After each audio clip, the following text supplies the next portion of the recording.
উনি সফরে বেরিয়েছেন হাদিস কালেকশনের জন্য। প্রচন্ড শীতের রাত, উনি মাগরিবের নামাজ, এশারের নামাজ পড়ে একটা মসজিদে শুয়ে পড়লেন, আর শুয়ে শুয়ে হাদিস পড়তেছেন। কি পড়তেছেন? কথা বলেন।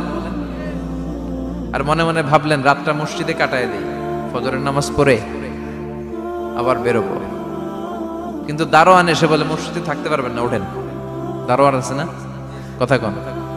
আহমদ ইবনে হাম্বল বললেন আমি শুধু রাতটা থাকতে চাই, আমি তো ফজরেরও মুসল্লি, ফজর নামাজ পড়বো তো এই মসজিদে, আমার থাকতে দাও। দারোয়ান তো দেয় না, কেনা মসজিদে থাকার জায়গা না, যান মিয়া।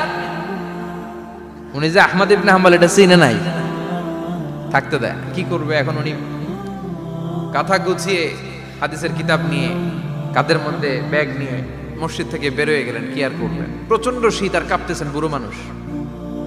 পথিমধ্যে দেখলেন বাজার, বাজার একজন খাব্বাজ, শাবুন খাব্বাজ, যুবক রুটি বিক্রেতা।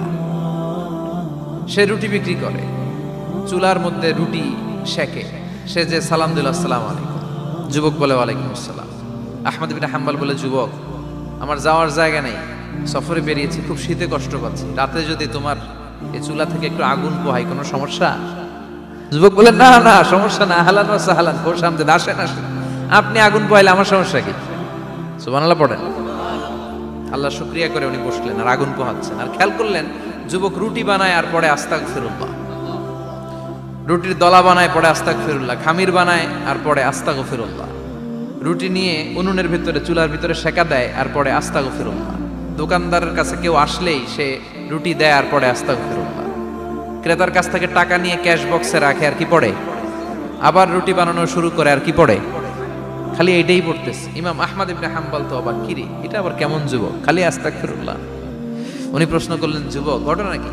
আসার পর থেকেই তোমার দেখতেছি তুমি রুটি বানাও, রুটি বিক্রি করো আর পড়ো আস্তাগফিরুল্লাহ, মালাকা ইয়া শাবাব। যুবক বলে আস্তাগফিরুল্লাহ আমার সবচেয়ে বেশি পছন্দের আমল, আমি সব সময় আঠার মধ্যে ইস্তেগফারের সাথে লেগে থাকি আর সব সময় পড়তে থাকি আস্তাগফিরুল্লাহ, আর এর বদৌলতে আল্লাহ আমারে মুস্তাজাবুদ দাওয়া বানিয়ে দিয়েছে। আহমদ ইবনে হাম্বল তো অবাক, আনতা মুস্তাজাবুদ দাওয়া, তুমি মুস্তাজাবুদ দাওয়া, রুটিওয়ালা। আমি এত বছর হাদিস পড়াই, আমিও তো মুস্তাজাবুদ দাওয়া না, আর তুমি রুটি বেচো বাজারে, তুমি মুস্তাজাবুদ দাওয়া, তুমি দোয়া করলেই সব কবুল হয়ে যায়। যুবক বলে না আনা মুস্তাজাবুদ দাওয়া, আমি আমার জীবনে যত দোয়া করেছি কবুল করে নিয়েছে কে? সব দোয়া কবুল করে নিয়েছে আল্লাহ, একটা দোয়া ছাড়া। কয়টা? আহমদ ইবনে হাম্বলের কৌতূহল, কিউরিসিটি আরো বেড়ে গেল। কি? সব দোয়া কবুল হয়েছে একটা দোয়া ছাড়া। মাযালিকা দোয়া ইয়া শাব, কি সেই দোয়া?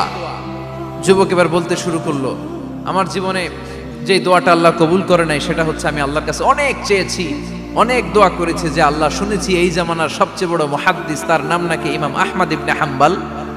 আল্লাহ তোমার কাছে আমার চাওয়া আমি যেন এই ইমাম আহমদ ইবনে হাম্বলের দেখে মরতে পারি, আমি যেন ইমাম আহমদ ইবনে হাম্বলের হাতে হাত রেখে মুসাফা করতে পারি আর তার কপালে একটা চুমু এঁকে দিতে পারি। আহমদ ইবনে হাম্বল আবেগপ্রবণ হয়ে গেলেন, চোখের পানি ছেড়ে দিলেন, বললেন যুবক তোমার এই দোয়াটাও কবুল হয়ে গিয়েছে।